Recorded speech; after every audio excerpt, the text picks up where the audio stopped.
So this video is shot at a friend's house in Palm Springs, California. We installed all of this 1 year ago, almost to the day when this was filmed. And this is just kind of a walkthrough.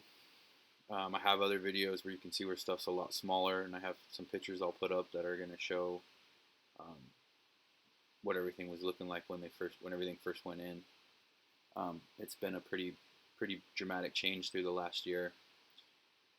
One of the things that I do think was imperative to our success was we did put shade cloth over everything for the first year, and the time of year that we planted.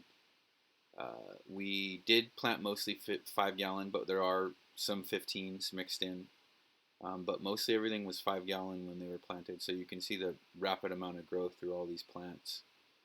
A lot of things are things that I know we can do in the desert, and there are some things mixed in here that we weren't quite sure about. But I would say the only thing I would say was not a great success would probably be the blueberries. They gave fruit, but then when we got really hot in July, they mostly all started petering out. But there are still some left in the ground that are there. We'll see what happens when we finally do, well, I'm going to say warm up, but we haven't really.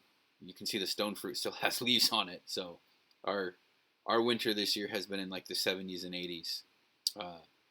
So a little warmer than normal. We'll see what January does. January is usually our coldest month. But you can see, things have just grown very well. And the first year he was able to eat a lot of fruit from a lot of different things. We did do electroculture through the whole thing, through the entire grow area and the beds. I don't know if I'm completely sold on it. Like I said, we did take some steps. We covered everything with shade cloth. I don't think next year we're going to need it, but it's there if we do need it, because some things are getting taller. I'm hoping those mulberries will be able to give us a good upper story canopy to block that gnarly afternoon sun that we get, and some of those moringas as well too. But we'll see where we're at in the next 3-4 months when we start warming up. Our highs can get above 120. The hottest I've ever seen here in the desert is like 127, 128. When it's that hot, you you better be ready. About a year or two before this project started, there were actually tamarisk trees growing here. And they were removed, and about 2 to 3 feet of soil was removed. And then we brought in about 10 to 15 yards of compost. We planted. We put the irrigation in. We planted, and then we put about 10 to 12 yards of palm tree mulch. And that's done great. It holds a lot of moisture in the soil. It's something I do at my own home. It's a great practice.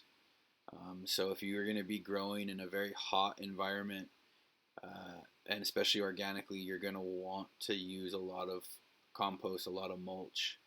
You've seen other guys do it. That's where I learned it from. And it's a great asset to you to be able to get through those 110, 115, 120 degree days when most plants are just going to fry and die. And a lot of stuff here, if it was on its own, it wasn't covered or wasn't companion planted, it would fry and die in our very hot summers. So companion planting is key. We plant a little closer than probably some guys would, but I look at it as protection, and then you can, grow more things, and they'll help protect each other. He ate a lot of good stuff this year, and it's going to continue to get better with time. We also did put 50 pounds of mealworm castings. That's another good thing.